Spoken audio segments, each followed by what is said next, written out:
इतिहास के महान शूरवीरों को जन्म देने वाली भारत भूमि के कण कण में वीर गाथाएं बसती हैं। भारत की इस वीर उर्वरा वसुंधरा पर वीर गाथाओं की इस सूची में नया अध्याय उस समय जुड़ा जब 18 अगस्त 1700 के दिन पेशवा बालाजी विश्वनाथ के घर पुत्र बाजीराव ने जन्म लिया, जिन्हें ऐतिहासिक ग्रंथों में बाजीराव प्रथम के रूप में संबोधित किया जाता है। इन्होंने आगे चलकर मुगल साम्राज्य की नींव हिला दी।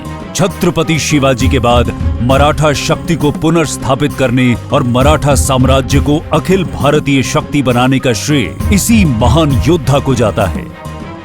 पिता की मृत्यु के बाद अप्रैल 1720 को जब छत्रपति शाहू जी ने बाजीराव को पेशवा नियुक्त किया, उस समय मराठा राज्य सीमित था एवं शक्ति संग्रह कर रहा था। वहीं पतन की ओर अग्रसर मुगल साम्राज्य ही उस समय देश के अधिकांश क्षेत्रों में प्रभावी था।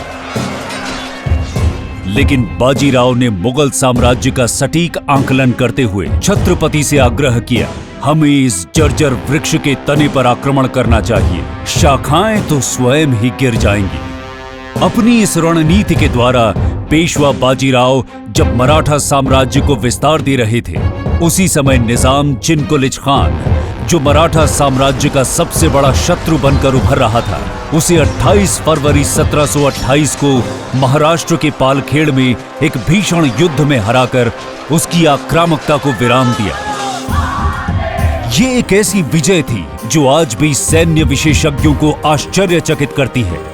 रणनीति के अनुसार लक्ष्य पर केंद्रित बाजीराव ने पहले मालवा फिर बुंदेलखंड में अपनी विजय पताका फहराई और मोहम्मद खान बंगश को परास्त कर महाराजा छत्रसाल को अभय प्रदान किया।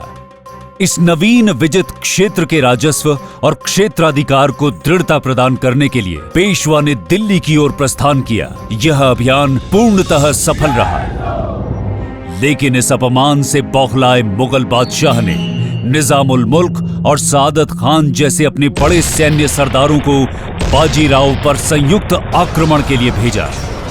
पेशवा ने अपने से कई गुना बड़ी इस सेना को भोपाल के पास युद्ध में परास्त कर दिया।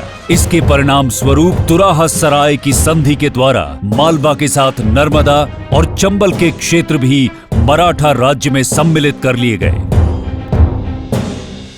20 वर्षों के अथक परिश्रम के कारण पेशवा बाजीराव का स्वास्थ्य बिगड़ चुका था। सैन्य शिविर में भीषण ज्वर के प्रकोप के कारण 28 अप्रैल 1740 को मध्य प्रदेश के खरगोन जिले में नर्मदा तट पर स्थित ग्राम रावेर खेड़ी में उनकी यह पराक्रमी जीवन यात्रा संपन्न हुई।